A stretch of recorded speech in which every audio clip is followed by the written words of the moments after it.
Maria. Good morning. How are you, Maria? I'm good. I'm good on a cool morning. It is cool, but do you have any trouble sleeping? Sometimes, yes. Can you pinpoint why? Is it because something is on your mind, or?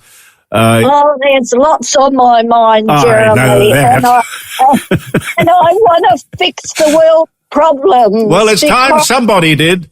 Yeah, because the fools are just doing the same old, same old, same old.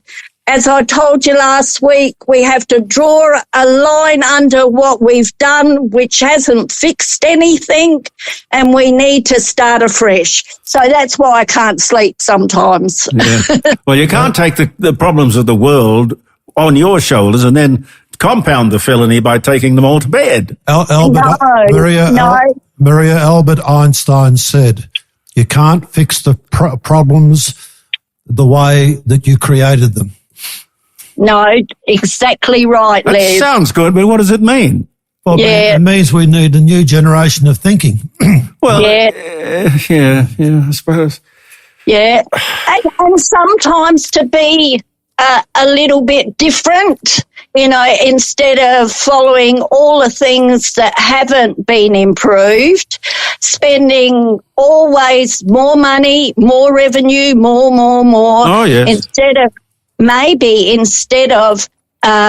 changing it to be less, and I've told you once before, taking all the sugar off the table, starting again, everyone has to contribute.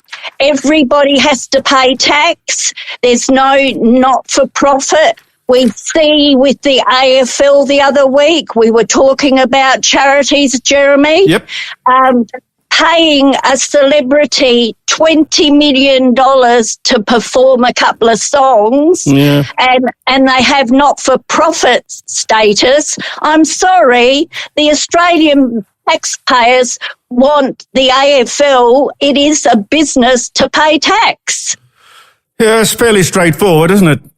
Yeah, very straightforward. We could live in utopia if the fools didn't follow the same trail, and we as the sheep, we've got to do something different. Jeremy, Les, and others, I've been hearing that Hezbollah, Hamas and Houthi propaganda bags are being filled by Adam Bant and Sarah Hanson-Young. They've been really busy over the last few days packing these bags to hand out at the protests for the supporters of terrorism. I can't see what's in it for the Greens to behave like that. Well, I don't know why anybody would vote for the Greens. Please, all of you listening, do not vote for the Greens because they are the most dangerous political party on the face of the earth. Well, apart from that, Maria, the thing that's happening on Sunday and on Monday, tragically I say on Monday because that is the anniversary of the terrorist invasion of Israel and the massacre of 1,200 Jews. Now, it is absolutely appalling that these people are being allowed to celebrate. That's what they're doing. They're not commemorating, they're celebrating the event on such a day.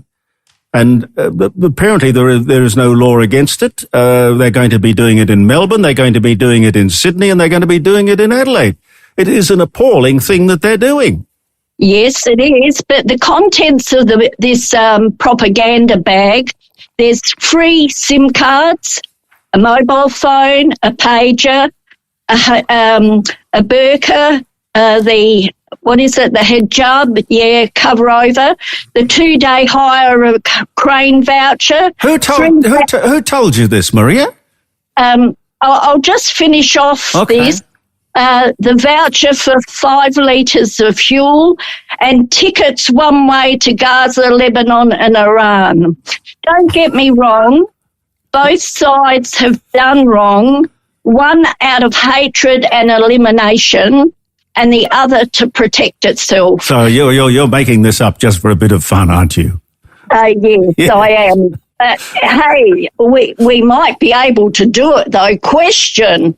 Yeah. Why are these people, they say that they are protesting for the war, but I don't see any signs of them condemning hospitals, schools, apartment blocks, using them as their storage facilities for missiles, weapons, and using their people as human shields. Yeah.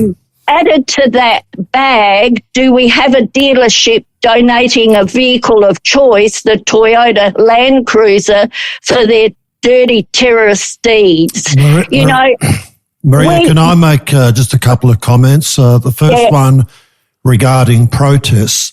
Earlier this year, Mark Dreyfus, our Attorney General, put out a press release saying that the banning of the Nazi Haken Cruise, pardon me, which is the Nazi swastika and associated gestures. And pardon me, are you all right? Have a cough. We've all got things to do. Yeah, look, it's the season.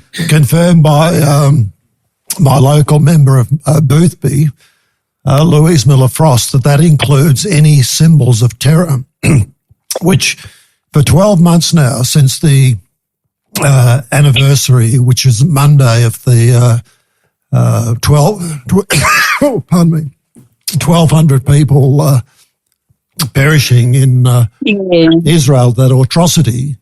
For 12 months, people have been protesting around the planet and in Australia using the Hezbollah and Hamas flag.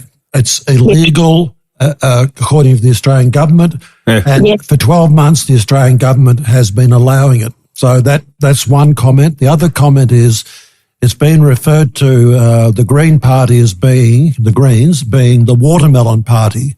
That is, they're green on the outside, but they're red on the inside.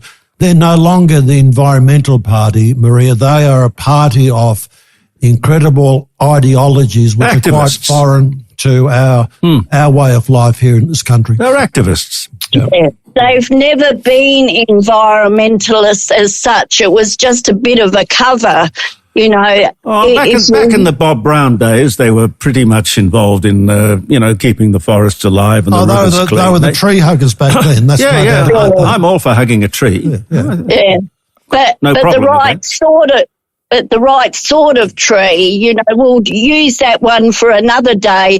But truly, these people, like you say, have an ideology that they want to destroy what we have. And we could, if we draw a line under what hasn't worked and start afresh, we could live in utopia. And truly, people, both sides haven't done well. But we could do something much, much better, much, much easier. One more comment or a couple of more comments, Jeremy. Last week, one of your guests called Ukraine a shitty little country. Well, I disagree. I stand with Ukraine for their strength, their loyalty, their courage and their love of country, which the young ones of Australia do not have. And ditto the same for Israel. I agree with what they are doing because they are protecting themselves. And if they haven't been doing what they've been doing to eliminate some of the hostilities and hatred, and as I pointed out to you, hospitals, schools and apartment blocks are being used as storage facilities for their dirty business. Yeah, they use the people as shields. That's one of their tactics. They've done it for years. And Maria, you used the word utopia. There's probably the opposite end of the scale is the word terror. And these organisations live off terror. Yes, terror. And that is now infiltrating into the Australian way of life, unfortunately. We've already had terror instances here in Australia, and there's potentially likely to be more. And if people recall Heinrich Himmler, who was part of the German Nazi Party, one of the comments he made is that terror is one of the best political weapons. Mm-hmm. Think about it. And these people that are protesting, they're just like sheep. They don't know their history. They just follow one another without knowledge of history. It just is so sad when you see the films of the explosions of these missiles. It's not just a residential home. You see the great big cloud of all gunpowder and all shrapnel and everything.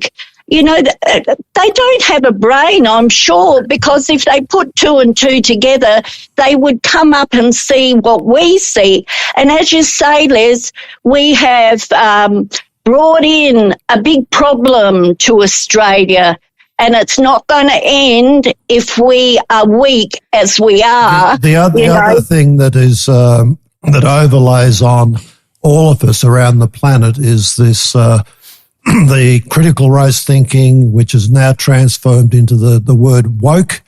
I went to a presentation by Kevin Donnelly last night. We had Kevin Donnelly on the program here at the dining room table a couple of weeks ago. Yes, he was great. He is excellent, but we now know through what he's told us that there's been generations of the public and particularly children being conditioned to think in a certain way. And he was asked a question last night by a colleague of mine, because the colleague of mine has a 42-year-old daughter. She's trained in environmental sciences, so there's already a mindset there. And he said, well, what can I do about it? And he said, well, there's no easy solution to it. And I think this what we're going through now is not going to be in one generation or even a handful of generations. Is going to take quite some time, because the kids who have gone through this programming since probably the 70s, when there was the cultural or counterculture revolution, as I called it, the hippie days, anti-Vietnam moratoriums and protests, we're going through this now other counterculture period, and it's just going to take a long, long time for parents to get re-involved with their kids, find out what the curriculum is teaching them, and if you don't agree with that curriculum, you've got to take your kids into other education facilities where you do agree with the curriculum. But of course, in the public schools, that's a different environment, because that's directly controlled by the government. You've got a lot more chance if you take your kids to a denominational religious school. And the interesting question would have been last night, and we didn't get around to it, but I would have liked to have asked Kevin Donnelly, is all this crap being taught in Islamic schools? And I bet my bottom dollar it's not. I could guarantee you, and I'd win the bet, that it isn't. They have a different agenda. They are teaching other sort of indoctrinations where, bringing on the hatred of centuries and centuries. And that's why I say the fools can't see what they've done. With these people that we're bringing back from Lebanon, I'm sorry, if you've been living there more than 6 months, no, you find your own way back to Australia, because you're not loyal to Australia. Now, you bring up an interesting point, Maria. Can anyone explain to me why there are 25,000 Australians, presumably with Australian passports? They're Australians. What are they doing living in Lebanon? Is it that they come to Australia, they get dual citizenship, they take Australian citizenship but keep their Lebanese citizenship, and then get on the pension and then go back and live where they can maybe do better on the pension in Lebanon? Yes, you've hit the nail right on the head. See, there's the sugar again. Take the sugar off the table. If you want a pension and if you want to be a loyal Australian, you live in Australia. Yes, you can go back to your home country for a holiday, but any more than 6 months, ding dong, the sugar's gone.